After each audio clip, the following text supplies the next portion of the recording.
ఈరోజు ఎంతో సంతోషంతో నిద్రలేచాను. నిద్రలేస్తూ ఆనందంగా చిరునవ్వుతో నా మొహాన్ని ఒకసారి అద్దంలో చూసుకున్నాను. ఎందుకో ఈరోజు కొత్తగా ఉంది, మరింత ఆనందంగా ఉంది నాకు. ఎటువంటి చిరాకులు ఈరోజు నాకు గుర్తుకు రావడం లేదు. జీవితంలో ఎన్నో సమస్యలున్నా ఈ సమయంలో నాకు గుర్తులేవు. ఏమో ఈరోజు నేను మారిపోయానేమో. ఇంతకాలం జీవితాన్ని గుప్పెట్లో ఒడిసిపట్టుకుని పట్టరాని భయంతో బాధతో ఉక్కిరిబిక్కిరవుతూ జీవించాను. ఈరోజు గుప్పిట తెరిచి అద్భుతమైన జీవితాన్ని చూస్తున్నాను. ఏమో నేను మారిపోయానేమో. ఇంతకాలం నేను ఒంటరినని నాకు నేనే చెప్పుకుంటూ 4 గోళ్ల మధ్య జీవించాను. ఈరోజు నాకు అనిపిస్తుంది ప్రపంచం చాలా పెద్దది, అందులో చూడాల్సింది కలవాల్సిన వారు చాలామంది ఉన్నారన్న సంగతి ఈరోజే కొత్తగా గుర్తుకొస్తుంది. ఈరోజు ఎంతో ఆనందంతో ఉంది నా మనస్సు. బయటకు వెళ్ళినప్పుడు పదే పదే బేరాలాడే నేను ఈరోజు 2 రూపాయలు అదనంగా ఇస్తే పోయేదేముందని అనుకుంటున్నాను.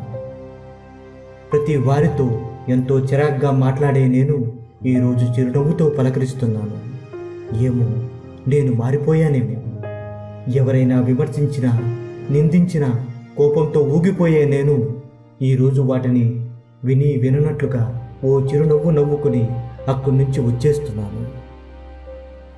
జీవితంలో బంధాలన్నీ బంధనాలని ఇప్పటి వరకు అనుకుంటున్న నేను నా కోసం నిజంగా జీవితంలో తపిస్తుంది ఎవరో, నన్ను నిజంగా ప్రేమిస్తుంది ఎవరో తెలుసుకుంటున్నాను.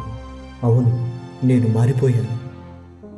నా సహాయం కోసం, నా మాట కోసం వచ్చే వారిని చూసి చిరాకు పడే నేను వాళ్ళ నిజమైన అవసరాన్ని గుర్తించి నాకు తోచిన మాట సాయం చేస్తున్నాను.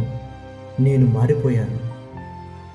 పదే పదే ఇతరుల తప్పులను ఎత్తి చూపి ఇతరులతో తీవ్రంగా వాదించే నేను వారు చెప్పిందే కరెక్ట్ కాకపోయినా నిజమేంటో నాకు బాగా తెలిసిన వారితో వాదించడం లేదు ఈరోజు. అవును, నేను మారిపోయాను. నాకు విలువనివ్వని జీవితాలకు దూరంగా ఉండటం అన్న వరాన్ని వారికిచ్చి నా విలువను మరింత దిగజారకుండా చూసుకుంటున్నాను. అవును, నేను మారిపోయాను. అనుబంధాలను తుంచుకోవడం కన్నా నా ఆహాన్ని చంపుకొని అనుబంధాల్ని పెంచుకుంటున్నాను. ప్రతిరోజు ఆనందంగా ఎంతో సంతోషంగా ఉండటం నేర్చుకుంటున్నాను. ప్రతిరోజు ఇదే చివరి రోజు అనుకొని నేను చేయాల్సిన పనులన్నిటినీ వాయిదా వేయకుండా చేస్తున్నాను. ఏమో ఈ రోజే చివరి రోజేమో. నాలో ఉన్న ఆనందాన్ని మరింత పెంచుకుంటున్నాను. అప్పుడేగా నలుగురికి పంచగలను.